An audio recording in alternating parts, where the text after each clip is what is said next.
Hello friends, welcome to our channel. இன்றைக்கி நம்ம சேனலில் என்ன வீடியோ பார்க்க போகிறோம்னு பார்த்தீங்கன்னா, மாருதி 800 காரு ஐடியில் வந்து ஓடவே இல்லை. ரேசிங் பண்ணி வச்சா அது பாட்டில் ஓடிட்டுருக்கும். ஆனால் ஆர்பிஎம்மை ஸ்லோ பண்ணால் வண்டி ஆஃப் ஆயிரும். இதுக்கான கம்ப்ளைண்ட் என்ன அப்படின்னு சொல்லி பார்க்கும்போது பார்த்திங்கன்னா, இந்த ஐடியில் சொலினாய்டு தான் கம்ப்ளைண்ட்டாக இருந்துச்சு. இதோட ஒயர் கட் ஆகிருந்துச்சு. இதில் பின்னாடி வரக்கூடிய ஒயரை வந்து சால்ட்ரிங் பண்ணி நல்லா க்ளூ பண்ணி டேப் அடித்து வச்சுருக்கேன். இப்போ இது எப்படி ஃபங்க்ஷன் ஆகுது அப்படின்னு சொல்லி உங்களுக்கு காமிக்கிறேன் பாருங்கள். இப்போ நார்மலாக இது சப்ளை கொடுக்காத வரை இதுக்குள்ளே பார்த்திங்கன்னா ஒரு பிஸ்டன் மாதிரி ஒரு அமைப்பு வந்து லாக் பண்ணி வச்சுட்ருக்கோம். ஃபியூல் வந்து இந்த ஓட்டை வழியாக இதுக்குள்ளே போகாது. எப்போ இதுக்கு வந்து சப்ளை கொடுக்கமோ அப்போ அந்த கீழே இருக்கிறது வந்து உள்ளே இழுத்துக்கிடும். உள்ளே இழுத்துட்டுனா ஃபியூல் வந்து இங்கேருந்து இது வழியாக போகும். அதான் இதோட கான்செப்ட்டு. இப்போ சப்ளை கொடுத்து உங்களுக்கு காமிக்கிறேன் பாருங்கள். உள்ள ஒரு சின்ன நீடில் மாதிரி இருக்கும். சப்போஸ் இந்த ஐடியல் சொலினாய்டே வேண்டாம் அப்படின்னா என்ன பண்ணணும் அப்படின்னா, இதை உடச்சி தான் விடணும். இதை உடச்சி விட்டால் ஃபியூலை வந்து கண்ட்ரோல் பண்ணாது. டைரெக்டாக உங்களுக்கு வந்து கார்பரேட்டருக்கு போயிட்டுருக்கும். வண்டி ஸ்டார்ட் ஆகும், ஐடிலிங்னு இருக்கும். இப்போ இந்த இதை சப்ளை கொடுத்து காமிக்கிறேன் பாருங்கள். இப்போ பார்த்திங்கன்னா சப்ளை கொடுக்கும்போது இந்த ஐடியல் சொலினாய்டு பிஸ்டன் பார்த்திங்கன்னா கீழே இறங்கும். பார்த்திங்கன்னா மேலே இருக்கும். சப்ளை கொடுக்கும்போது கீழே இறங்கும், எடுத்தால் மேலே இறங்கும். இதுதான் ஃபியூல் சப்ளை வந்து உங்களுக்கு இங்கே இந்த ஓட்டை வழியாக இந்த கீழே உள்ள ஓட்டைக்கு அனுப்பும். இதனால தான் உங்களுக்கு ஐடிலிங் நின்று ஓடும். சப்ளை நெகட்டிவ் சப்ளை கொடுக்கல, பாசிட்டிவ் மட்டும் தான் கொடுத்துருக்கேன். நெகட்டிவ் சப்ளை கொடுக்கலன்னா இது ஒர்க் ஆகாது. இது ஒர்க் ஆகலைன்னா நம்ம ஊதுறது வந்து இந்த சைடு வராது பாருங்கள்.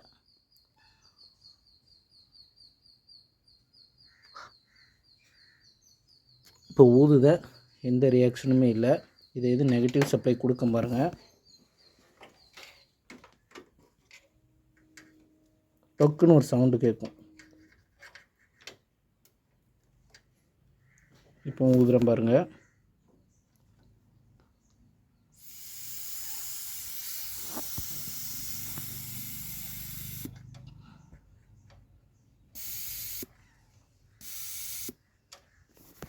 இப்போ உங்களுக்கு தெளிவாக ஐடென்டிஃபை ஆகிருக்கும் எப்படி ஒர்க் ஆகுது அப்படின்னு சொல்லிட்டு.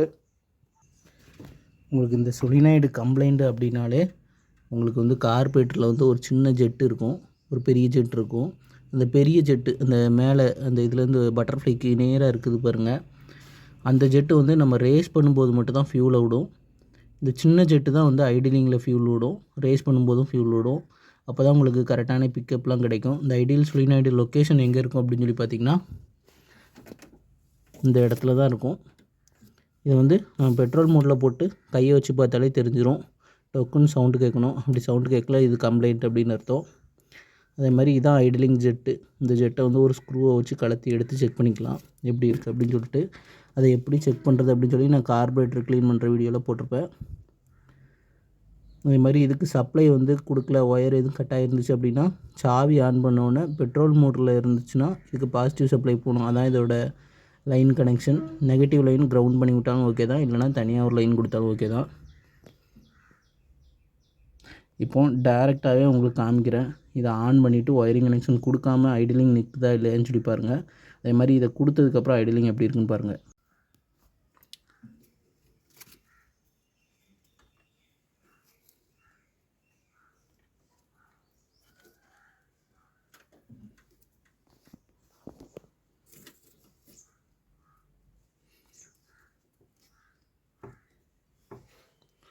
நல்லா டைட் பண்ணிடணும்.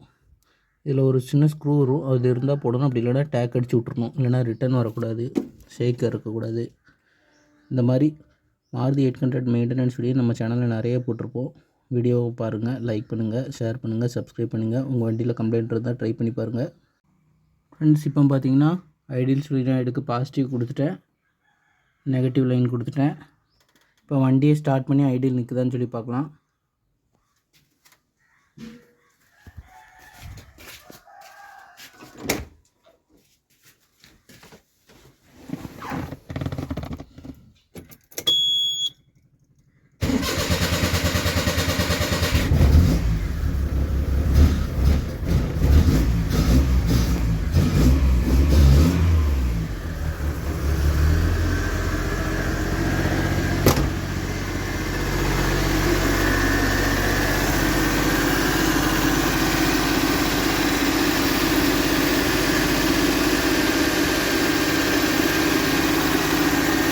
இப்போ ரேசிங்கை குறைச்சி விட்டு பார்க்கலாம். குறைச்சா தான் நிற்குதா இல்லையான்னு தெரியும்.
பார்த்திங்கன்னா ஐடிலிங் நல்லா நிற்கு.